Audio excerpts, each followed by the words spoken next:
maybe I'll turn around and turn the lens on you guys and say, can anyone tell me what programmatic is? I went through this exercise a year ago because I didn't know what programmatic was. Yeah. Automated buying of ads. Brilliant. That's precisely right. There's a couple of other ways to look at how programmatic has been looked at. Programmatic buying is the gluten of advertising, someone said. That's not me.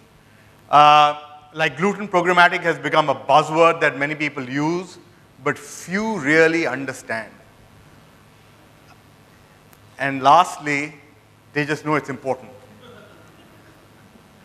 And that's not me talking, that's Jimmy Kimmel, TV host and a comedian, who said that, and it's very apt because it's become a buzzword, and as the case with most buzzwords, people rarely know the real depth or the meaning of exactly what that buzzword does in its truest sense. And so, as the gentleman just said, it is automated buying of large-scale sort of buying of media through machine-based systems. And obviously involves data and algorithms, etc. And the end goal is to get to the marketer's end goal, which is to get transactions eventually and get brand awareness, as the case may be. I think it's important at this point to sort of make a distinction between programmatic and RTB. Are they the same things? No. Okay, one voice saying no, exactly. Do you know why? Yeah. So, okay. Why is it different? RTB is just a component within the programmatic buying.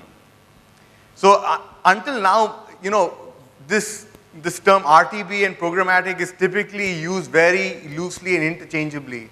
And I think it's a common misnomer. And the critical importance is RTB is sort of doing programmatic within an auction-based setup. Typically involves a demand-side platform, an ad exchange, and a supply-side platform. You know, RTB, as you said, is a subset, therefore, of programmatic. Importantly, programmatic can serve marketers who are also operating in a non-bidding environment. And typically that is done through sort of private marketplaces. And most importantly, you know, programmatic surpasses the limitations of RTB. And so with sort of that as the base, I want to also throw some slides around and show you some data. Sorry, Rohit. Before we go further, can I just take a small analogy and just Sure. explain a quick difference Sure. between the RTB and programmatic? Sure. So just to explain this quickly, let's understand a stock market. This is just like a stock market. Instead of trading stocks, here you trade impressions. Just like a stock exchange, you have a real-time bidding exchange where there's on one side you have the suppliers, the people who supply the inventory or the apps as we call it. These inventory could be Google apps, Google websites, or any place where an ad could be displayed. And on the other side, we have advertisers, which is connected to the exchange through a medium called DSP, also known as the demand side platform. So there are three people in the entire ecosystem: the exchange, the suppliers, and the demand aggregators. And you send a request, and they send a request, and this request is matched somewhere in between at an exchange. So it's at your price, the price at which you want to buy the inventory, you put it in a programmatic fashion, which is automated. It's just like inserting your order. You want to buy a certain inventory at certain floor price, and if it gets matched with another supplier in the exchange, you get the conversion. Yeah. And so, just a segue from that, if you look at this chart, the programmatic spends globally were at $17 billion this year. And that's expected to grow rapidly, about 33 billion in another 3 years. And this is global data, and I think the key takeaway here is that, you know, the US is the most advanced market in terms of programmatic buying, and the rest of us have to do a lot of catching up. And now if I were to sort of give you a view of what India looks like on that market, this is the total Indian digital market, and I've segmented this with mobile, programmatic, and other forms and formats of digital. And you will find that there's an estimation I put in there. Programmatic is expected to grow very rapidly in India, and it's growing off a very, very small base. That little sliver of red is very small right now. So approximately from about 15 crores through to 100 crores is the number expected at the end of this year. And so I think the bulk of this discussion that we'll focus on is trying to understand exactly what's been happening and what's been keeping programmatic from really taking off in India. Note that this chart is sort of in the millions instead of being in the billions as it was the chart earlier. And so on that note, let me sort of begin with Kumar here. Kumar, you sort of represent Pocket Math, which is focused on programmatic and focused on mobile, which sort of hits the sweet spot. What are the typical challenges you see from your customers and trying to get them to start using your products? I think the challenge is pretty much the same that the entire domain mobile as a whole is facing, and someone pointed it out in the morning session as well. It's more about evangelizing, it's more about education. The infrastructure is all there. The technology exists. It's just how open we as brand marketers are to it, to go ahead, adopt it, and embrace the failures as learning points and then move ahead towards. So it's not something which is going to just come up on its own, So we need to understand that this is something that could be a potential opportunity for a new innovation. For example, just to say, there are so many creatives that exist in the market which could be deployed with mobile, which do not really exist with desktop as a medium. One of the examples could be hyperlocal. Mobile phone gives you the location of the person where you can target him precisely for a particular advertisement. And these kind of things are not yet deployed to their full potential. So I think it's more about getting into understanding on what are the features that are available with mobile as a platform, and are we really using this to the full of their potential or not? I mean, you mentioned creatives there and evangelizing. I'll turn to Amaresh here. Do you typically see that as a challenge? People often, and this is my sense, people often think that, if you go programmatic, you can't be really creative. Is that true? So, I think just to put it in perspective, and I guess that's the reason I'm on this panel, because I'm not so close to programmatic buying, if you will. For the wider world of marketers and advertisers out there, programmatic right now is just a word. At best, in some creative communities, it creates fear of robots taking over their job. But right. Most people don't know what it is. So I think if you have to ask what the single biggest barrier to programmatic right now is that the creative community and a large part of marketers as well know that this word exists, but they don't know what the possibilities of that therefore are. Secondly, I think till a year back there was this perception that programmatic is used to buy up leftover inventory. I think that's been broken through in a big way by Burberry last year, towards the end of last year, along with their partnership with Yahoo. And I think that's about the time when programmatic started becoming a buzzword in the wider marketing community. So today everyone wants to know about it, and I think this is a great opportunity for the experts like you guys over here to go and educate clients and agencies in terms of what programmatic can really do for them. What are the creative possibilities? I mean, if you look at the YouTube Honda R campaign, it would have never happened if people didn't know that you could flip through videos mid-ad, right? So I think that's really the opportunity here in terms of showing how programmatic can really enhance content marketing efforts, allow hyper-targeting, delivering specific messages, and get the people excited about actually creating great work out of it. It's time for madmen to become mathmen. So, I mean, I was just coming to you. Do you think this is sort of an opportunity for us to sort of even go out and start evangelizing, and also, bringing in the fact that there are standardizations that are available and the standard IAB units available, and that gives you an enormous sort of spectrum to play around with in terms of creatives. So from a standardization scalability perspective, programmatic is actually based on that. I mean, it's hand in glove with scale, right? And scale cannot come without standardization typically. So the inevitable step to scaling something which has been around for very long, and then it can allow marketers to be creative at the same time. It can reach audiences at the right place with the right message. I mean, that would be the holy grail. But it is still a problem that the industry is solving. It is well solved in the desktop space, in the mobile space. Obviously the cross-device is still an unsolved puzzle. But at the same time, speaking of creativity when it comes to formats, standard banners, display, video ads, and even now there are businesses and technologies that can deliver rich media programmatically. So you can literally trade rich media over programmatic channels like exchanges and things like that. So we're getting there.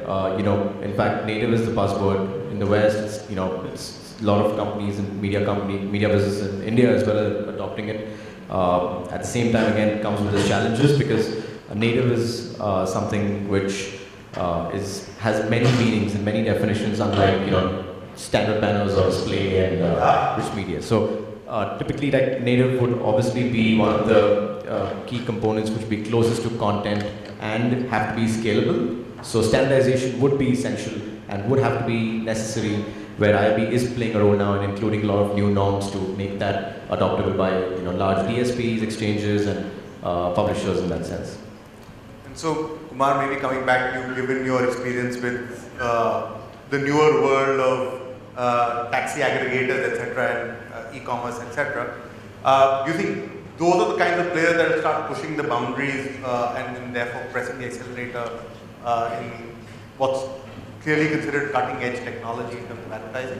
Well, absolutely. There are certain players who are mobile first, who are implementing the mobile first approach. Taxi aggregators are one such players. Like I said, they are already using a potential which exists inside the mobile phone, which is the access to the location, and which is a very good data for relevant advertising. And I think marketers can make use of this as well. It's just about thinking out of the box, being more creative. I mean, just take an example. How cool would this be if an ad comes to you and it tells you make a C in the air, and your mobile gyroscope and accelerometer records whether a C is made in the air or not. And if it is made, the ad tells you that you can go to the next, let's say, coffee shop and get your drink for a 10% off. I mean, it's a fantastic way to engage the audience, and it is probably super innovative. It's just that we are not really thinking out of the box. These things already exist in the markets outside, and we are kind of reaching there. But I think the person who takes advantage of being first in the market is probably going to blow the market and going to reap the benefits of it in long term. Amaresh, I mean, coming back to the points that he's raised and the fact that Karan said rich media is something that can be leveraged, have you been able to see some sort of traction with your clients? So what's typically the conversation, and explain to us how it typically goes? So I think, to be honest, I had to sit and learn what programmatic was probably 6 months back and really understand what it is, because suddenly I realized, it's becoming an imperative for us. And I think it's the same case with clients in terms of, suddenly they realize that, okay, this has potential. This genuinely has a scope for doing the creative that they would have done anyway. And at the end of the day, over a period of time, they're going to get efficiencies. Now, the moment that realization hits home, in a year's time, clients are going to demand it. So just very recently, we actually won a pitch with a fairly large client in India, purely on the basis of the fact that we were able to honestly demystify programmatic for them and then tell them what the possibilities are. And that's the proposition that they bought into. So, and I think what people don't realize is that everyone thinks of programmatic as a digital marketing phenomenon. But if you look at North America, I know Digital Selbia in North America bought programmatic ads for the Oscar television advertising. There are instances of programmatic buying for the print medium. So it is not only digital marketing. Give it a couple of years in India, everyone will have to embrace it. So you'd rather wake up now and start working towards it, than wait for clients to come and tell you that go and learn this up, right? I think Amrish has made a very important point. I think sometime back you mentioned that initially people used to think that programmatic is something which is going to come over and take their job. Well, that's not the case precisely. It's at the end of the day, it's a technology. And let's admit this, who is this technology made up for? It's made up for all of us to use it. And the better we use it, the better we're going to see the results. So it's just about increasing the efficiencies, bringing in more transparency, and making things more clear. Like he said, demystifying is the right word for it. And I think there's a larger opportunity with programmatic, which is the data opportunity. What it does at the end of the day is allows you to build up audience profiles, get insights about them, and possibly feed it back into your loyalty program eventually. I'm sure we'll get there someday. And that means programmatic allows you to tackle the entire marketing funnel, not just the awareness side of it. And that's an interesting proposition. Well, to that I'll say the answer is both yes and no. Because it depends a lot on what kind of partners you're working with. Yeah. So in programmatic, in RTB, there are large number of people who are changing the game every day, but not all of them are 100% transparent. So when you're choosing a partner, it becomes very important for you to understand what are the data points that you're getting access to, how much of these data points are actually relevant to you. You might be given like thousands of metrics that you can probably just run around at the end of the day, but you need to understand how relevant is this. I mean, Data is the core, essentially, when we speak of programmatic, and I mean that's one of the major moving parts of this entire business, right? Because without data, it's like just using a machine to show an ad somewhere without having any sense behind it. So essentially, it's just about when you speak of data, also it's important to understand the fragmentation and how our country, rather speaking specifically in India. How keeping in mind that it's very fragmented with the data, with the kind of attributes, the kind of users, the audiences that you typically see when you try to run any campaigns. You will see that however creative you might be, or you might have the maximum reach, but if you don't have the right data points, your message might not be delivered in the right manner or to the right person. Then that just becomes pointless. So typically, I mean, there are two kinds of data. There's first-party data, which is your own data, and there is third-party data. And maybe I'll sort of turn to any of you who's going to feel this. How often have you met customers or clients who are actually open to sharing their data and share it with a third-party aggregator? I think that has been sort of one of the biggest challenges for India and for data management platforms in India, that there is not enough third-party data out there, and therefore that makes it sort of difficult to scale programmatic.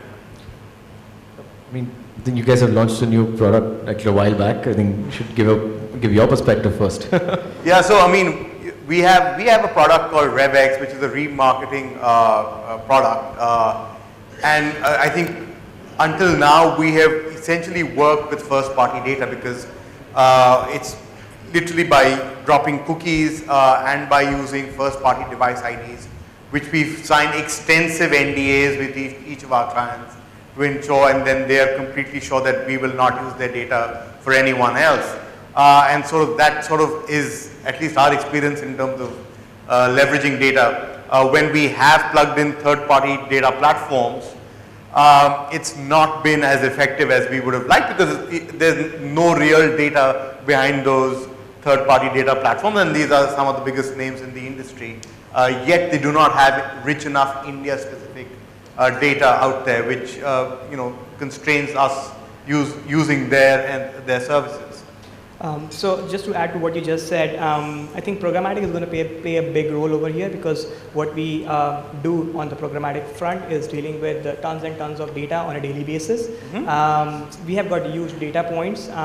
It's again, it depends on what our core business is at that point in time. Getting into data, I mean, as a DSP, our core business is to help you get the right impression. And we would probably rely on third-party data to start off with, just to make sure that we are delivering good enough data and see if that works out and how we can scale that up. So, I mean, if you've got a good product, probably I see a good synergy. And I mean, the kind of culture that we embrace at PocketMap, we purely don't believe in reinventing the wheel again and again. So, if there's an ecosystem and if there are partners already available, we try to work together to kind of give the right experience to the marketers and to the advertisers as such. I think the important question here will also be that, how open are marketers or advertisers in that sense, to share their data, not literally share in this sense, but it's more about, utilizing it with technology companies, because creative is an incomplete job without, having the right data to reach the person, because you need to, it's a complete, coalition of all these different components, right? Now, if that fear is not overcome, especially in our market, right, here in India. And the returns are not obviously visible, so Exactly. it's sort of, you're stuck in a vicious cycle. Sure, I mean, it's a classic catch-22 like we keep talking about, right? So, I mean, it's just that, someone has to take the step forward and say, okay, I guess the e-commerce brands are doing it really well now, and, starting to build ad businesses themselves, because they have the data, they're going to build an ad business. And the only thing left is to just get an agency now to do the creative job. I think, I'd just conclude by saying that from an agency perspective or a marketer's perspective, I think what we really need to do is simplify the concept, not make it too complicated, and give a reassurance that the data is safe. And eventually, at times, even bring in the IT teams if required. And I think, programmatic will pretty much, self-propel after that. Any other closing comments? Well, from my side, I would just say that we are pretty much used to looking for the trends and the patterns and then following those trends and patterns in the Indian market. I think it's high time we should start creating the trends and the patterns. Yeah. I think let's move away from fax machines and, let's move to the technology which has been built, and spent like this, people spending millions and millions of dollars as we speak on behind that. So I guess it's made for everyone to utilize, right? So I think it's high time we all adopt it very quickly. Great. So on that note, let me sort of summarize what some of the things that we've discussed today. Can I get the presentation back up again?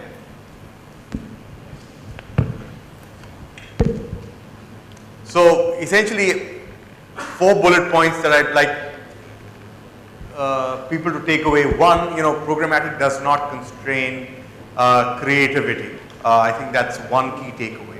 I think the next one is that, it enables the usage of a multitude of formats across a multitude of mediums, be it video or the written word or picture.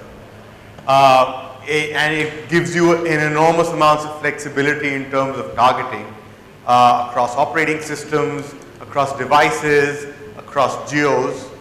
And lastly, and most importantly, I think it's the job of all of us collectively to sort of go out and demystify it for the average marketer. And I think that's one of my key takeaways from this discussion. Thank you, gentlemen.